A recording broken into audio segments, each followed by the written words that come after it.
మళ్ళీ ఇంటి ఛాయలకి రాను. మీకు నన్నంటే ఇష్టం లేదు కదా. ఆ పిచ్చి మాటలేంటి యమునా? ఇంకెప్పుడు ఇలా అనకు.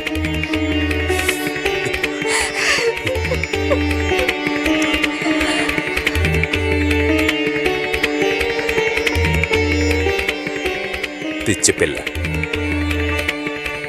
ఎందుకలా అనుకుంటున్నావు? నువ్వు నా గారాల కూతురువి. నేను నీకేది చెప్పినా అది నీ మంచి కోసమే.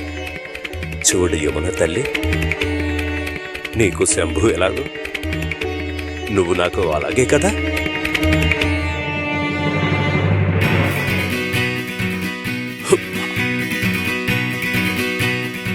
అరే, నీ ముక్కేంటి ఇంత వేడిగా ఉంది? చెయ్యి కాలిపోయింది. ఏం కాదు, ఈ పిచ్చిది ఇల్లు వదిలి వెళ్ళిపోతుంది నాన్న. బట్టలు చదువుకుంటున్నాను. అలగకు నాన్న. నా బంగారు తల్లి యమునా రాణికి ఎంత కోపం అయితే ఎలా? నీకు గుర్తుందా దిగు? సిరిపూర్ అమ్మవారి నవరాత్రి ఉత్సవంలో రాత్రంతా నేను నా భుజి యమునని భుజాల మీద కూర్చోబెట్టుకుని అన్ని చోట్లకు తిరిగాను. తనకి గాజులు బొమ్మలు అన్ని కొనిపెట్టాను. గుర్తుందా గజ? అవును. అప్పట్లో కూడా ఇలాగే మొండికేసేది. మనసేమో వెన్నపూస, పైకి కఠినంగా ఉంటుంది. యమునా అనేది నిర్మలమైన మనసు. నువ్వు అమాయకురాలు, నీకు కల్మషం లేదు.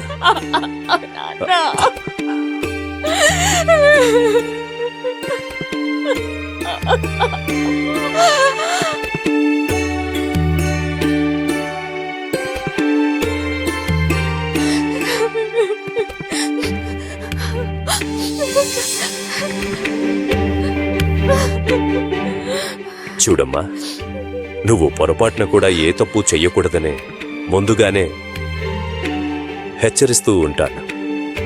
దిగు సోకు నాకు నీ కష్టమేంటో చెప్పారు. నీ అత్తగారింట్లో నీకు ఏవో కొన్ని ఇబ్బందులున్నాయట కదా. నాకు ఆ విషయం తెలియక వెళ్ళమన్నానమ్మా. ఈ ఇంటి మీద దిగుకి వినుకి ఎంత హక్కుందో నీకు అంతే హక్కుంది. ఈ ఇంట్లో మీరందరూ కలిసిమెలిసి ఉండాలని నేను కోరుకుంటున్నాను. మరెప్పుడు సొక్కుతో నీకెందుకు గొడవలు, ఎందుకు తగాదాలు? వద్దు తల్లి, సఖ్యతగా ఉండండి. కొన్ని నియమాలు పెట్టుకో. సొక్కు నీ మరదలు తనను అవమానించకు. ఇంటి పనుల్లో సాయించి సొక్కు అన్ని పనులు చేస్తుంది. తను వద్దంటుంది, నువ్వు అందుకొని చెయ్యి, సరేనా?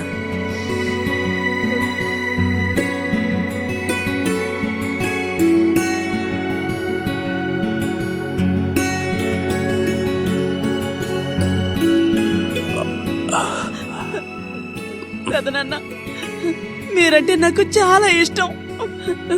మీరే చూడండి, నేను పెద్దయ్యాక మీలాగే అవుతాను. నీ నుంచి చాలా ఆశిస్తున్నాను విను. దిగుకి చేదోడు వాదోడుగా ఉండు. దిగు అన్నయ్య నిన్ను కంటికి రెప్పలా చూసుకుంటాడు.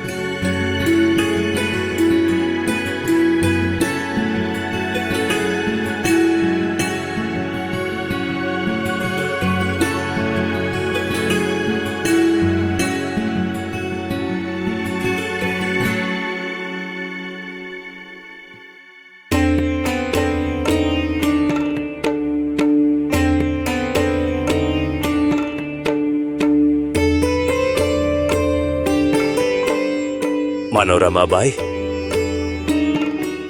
నేను బయలుదేరుతున్నాను.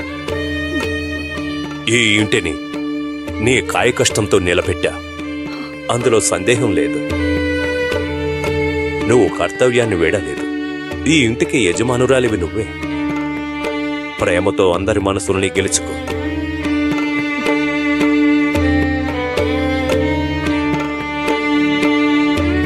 నేను పాండురంగడి దగ్గరికి వెళ్తున్నాను. రామకృష్ణ హరి. విఠల విఠల విఠల విఠల.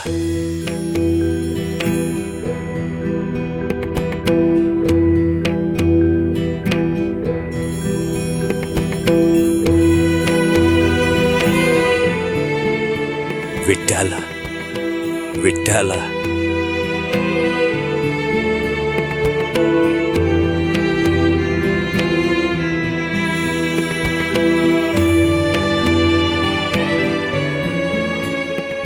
రామకృష్ణ హరి.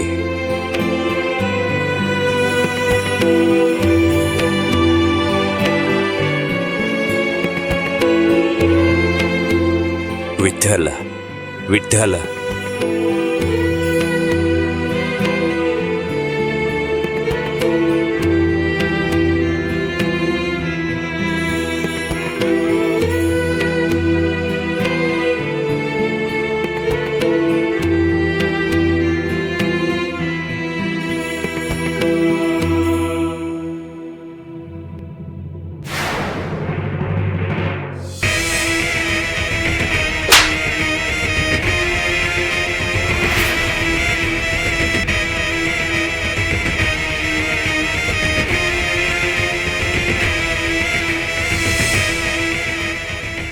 నన్నెందుకు ఇలా బంధించారు? ఒంటరి వాడినెందుకు చేశారు? సకు, నువ్వే కారణం. ఈ వల్లే నాకు ఈ గతి పట్టింది. అవును, గ్రామస్తుల సమక్షంలో నీ కాళ్ళు మొక్కించుకున్నావు, నన్ను అవమానించావు. ఈ ఊరి ప్రజల దృష్టిలో నువ్వు గొప్పదానివైపోయావు. సకు, నువ్వు నన్ను దారుణంగా అవమానించావు, ఘోరంగా అవమానించావు. నేను ఎందుకు ప్రతీకారం తీర్చుకోకుండా వదలను. ఖచ్చితంగా నిన్ను ముగిస్తాను. నీ చావు చాలా భయంకరంగా ఉంటుంది. నువ్వు చచ్చిపోతావు, నువ్వు చస్తావు. ఈ అవమానాన్ని నేను నా జీవితంలో ఎప్పటికీ మర్చిపోను. నిన్ను చంపితే గాని నాకు మనశ్శాంతి దక్కదు.